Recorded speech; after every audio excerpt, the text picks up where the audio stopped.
মিশকা সেন কি করতে পারে না? মিশকা সেন সবকিছু করতে পারে। কিন্তু মিশকার জানা ছিল না যে দিব্যা তার মেয়েদের জন্য আবার নিজের প্রাণটাও দিতে পারে।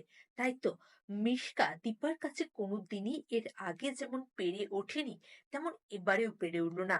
ওদিকে মিশকার টার্গেট তো চারু প্রথম থেকেই ছিল যে সূর্য জীবন থেকে যেমন দিব্যাকে সরাতে হবে, তেমন চারুকেও সরাতে হবে।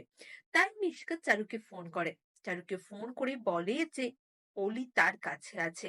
একটা অ্যাড্রেস দেয়, সেখানেই চারু পৌঁছে যায়। আর তারপরে চারুকে ভুল বোঝে অলি আর দীপা। তারা ভাবে যে চারু মিশকার সাথেই ছিল। আসলে এই সমস্তটাই একটা মিশকার প্ল্যান, যাতে চারু সূর্যের জীবন থেকে অনেক দূরে চলে যায়।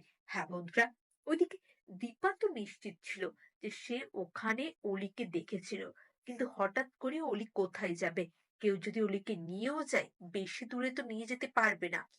দীপার পুলিশের উপর ভরসা ছিল না। তাই দীপা ঠিক করলো যে আমি একাই বেরিয়ে পড়বো। আমার মেয়েকে খুঁজতে আমি একাই যাব। তাই তো জয়ীকে বলল যে তুমি ডাক্তারবাবুর কাছে একটু থাকো জয়ী, আমাকে অলিকে খুঁজে নিয়ে আসতেই হবে। আমি ওর কোনো ক্ষতি হতে দিতে পারি না। ওর মা যতদিন বেঁচে আছে ততদিন ওর কিচ্ছু হবে না।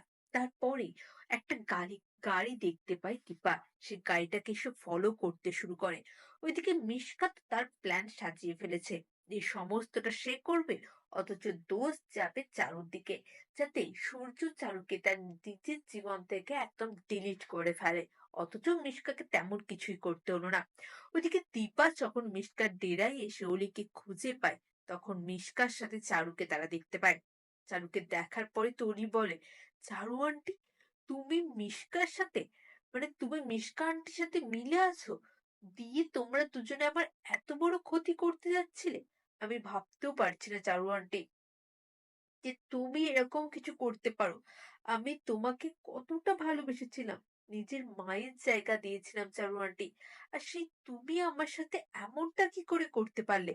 হ্যাঁ বন্ধুরা, এই সমস্তটাই আসলে মিসকার প্ল্যান, যাতে চারুকে অলি ভুল বোঝে, দীপা ভুল বোঝে, দিয়ে নিজেদের জীবন থেকে সরিয়ে দেয়। হ্যাঁ বন্ধুরা, একদিকে ভালোই হবে, চারু তো সরে গেল।